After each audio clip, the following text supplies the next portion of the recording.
What if the key to solving a horrific crime was sitting right there in someone's search history? Today, we're diving deep into the chilling digital trail left by Bryan Kohberger, the man accused of the Idaho student murders. Newly unsealed court documents have revealed a series of disturbing Google searches he allegedly made in the months, weeks, and even hours leading up to that tragic night. This isn't just about what he searched, it's about what those searches might tell us about his mindset, his planning, and the prosecution's case against him. Stay with us as we unpack every detail. The information comes from a search warrant for Kohberger's Google account, which was unsealed recently. This warrant gives us an unprecedented look into what prosecutors believe was going on in his mind. According to the documents, law enforcement requested data from Kohberger's account from May 2022 all the way through to his arrest, and what they found paints a very unsettling picture. Let's start with the most specific and arguably most damning searches. According to the warrant, Kohberger searched for the names of each of the 4 victims multiple times before their deaths. Think about that for a moment. This wasn't a random act, at least according to what the prosecution is building. These searches suggest a targeted interest in the individuals who would later lose their lives. It raises so many questions. How did he know their names? What was he looking for? Was he gathering information, stalking them online before ever stepping foot in that house? This detail alone could be a cornerstone of the prosecution's argument for premeditation. But it gets even more specific. The documents allege that just hours after the murders, in the early morning of November 13th, Kohberger's phone was used to search for Moscow police and Idaho State Police. This suggests an immediate interest in the law enforcement response to the crime. Was he checking to see if the bodies had been discovered? Was he monitoring the news, trying to gauge the scale of the investigation that was about to launch? It points to a level of post-crime awareness and monitoring that is truly The digital breadcrumbs don't stop there. The affidavit also highlights searches related to the address of the King Road house where the students lived. The documents state that Kohberger's cell phone data shows he visited the area of the King Road home at least 12 times prior to the night of the murders. The earliest of these visits was in June 2022. This wasn't just a casual drive-by. 12 times. This suggests a pattern, a recurring fixation on the location, combined with the alleged Google searches for the address.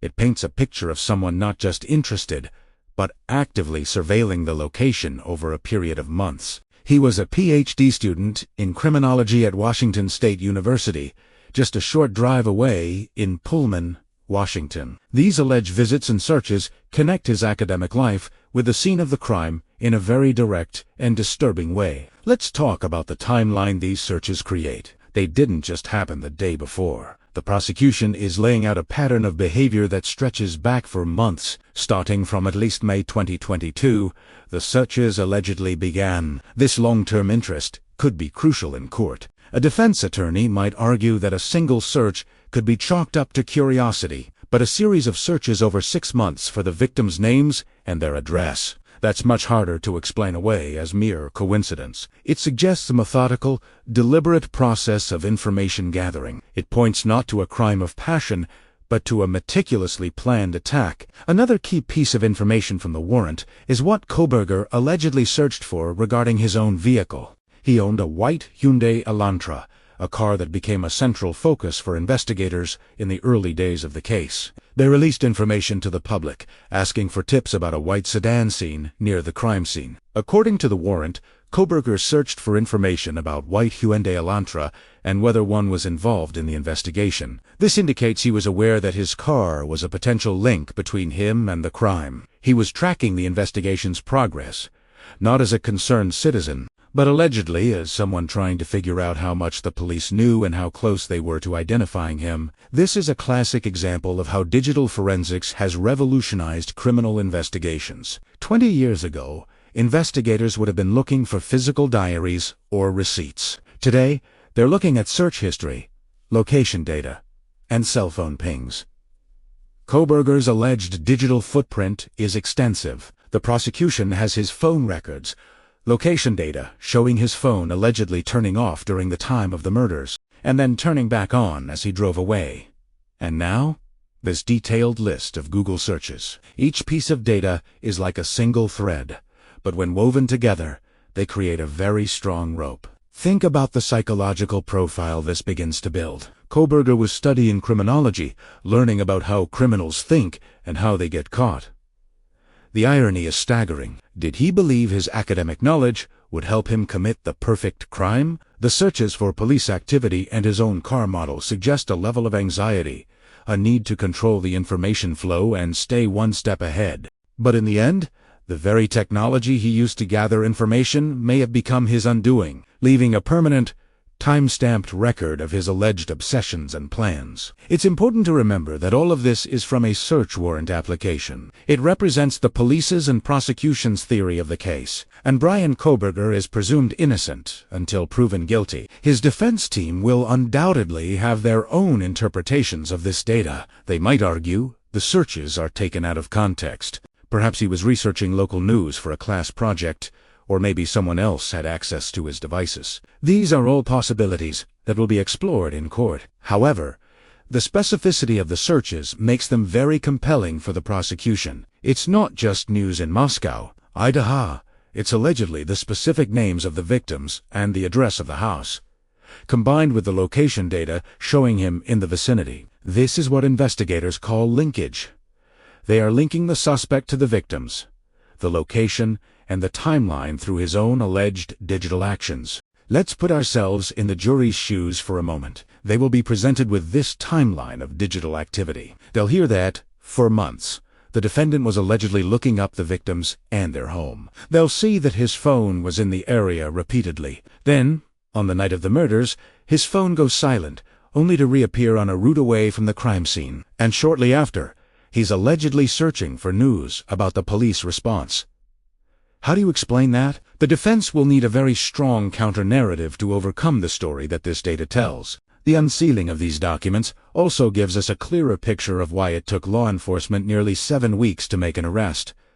They weren't just looking for a white car. They were painstakingly building a case based on digital evidence. Obtaining warrants for Google accounts takes time. Analyzing that massive amount of data, every search, every location ping is a monumental task. They were being methodical, ensuring that when they made their move, they had a solid foundation of evidence.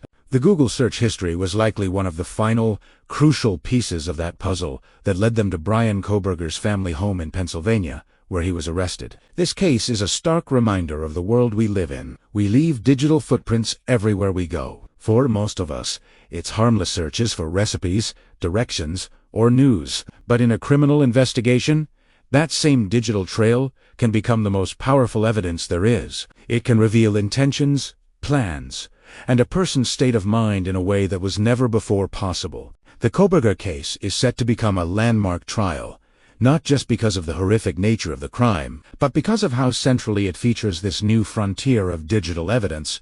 As we move closer to the trial, more details will emerge. The defense will file motions to suppress some of this evidence, and the prosecution will fight to keep it in. The legal battle over what the jury gets to see and hear will be just as intense as the trial itself.